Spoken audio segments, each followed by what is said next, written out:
ಈಗ ಒಂದು breaking update ಬರ್ತಾ ಇದೆ, ನೋಡ್ಕೊಂಡು ಬರೋಣ ಬನ್ನಿ.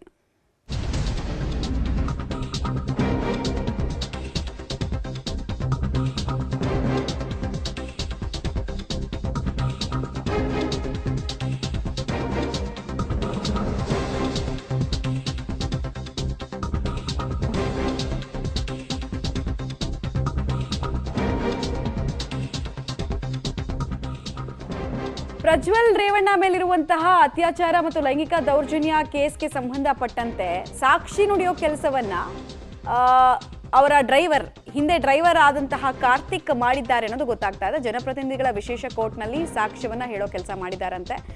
ಹೇಗೆ ಸಿಕ್ತು ನಿನಗೆ ಈ ವಿಡಿಯೋ ಮತ್ತು ಆಡಿಯೋ ಇರ್ಬೋದು ಅದೆಲ್ಲ ಅನ್ನೋದಕ್ಕೆ ಅವರು ಉತ್ತರ ಕೊಟ್ಟಿದ್ದಾರೆ. ನಿನ್ನೆ ಕೋರ್ಟ್ನಲ್ಲಿ ಸಾಕ್ಷ್ಯವನ್ನ ನುಡಿದಿದ್ದಾರೆ ಪ್ರಜ್ವಲ್ ಮಾಜಿ ಡ್ರೈವರ್ ಕಾರ್ತಿಕ್.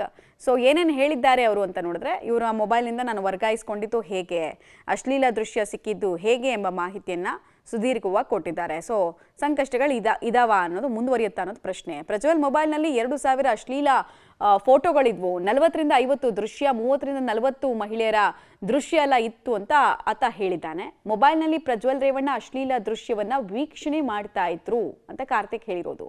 ನಾನು ಅವರ ಕಡೆ ನೋಡಿದಾಗ ಫೋನನ್ನು ತಿರುಗಿಸ್ಕೊಳ್ತಾ ಇದ್ರು, ಬಟ್ ತೀರಾ ಅಶ್ಲೀಲ ದೃಶ್ಯಗಳನ್ನು ಅವ್ರು ನೋಡ್ತಾ ಇದ್ರು.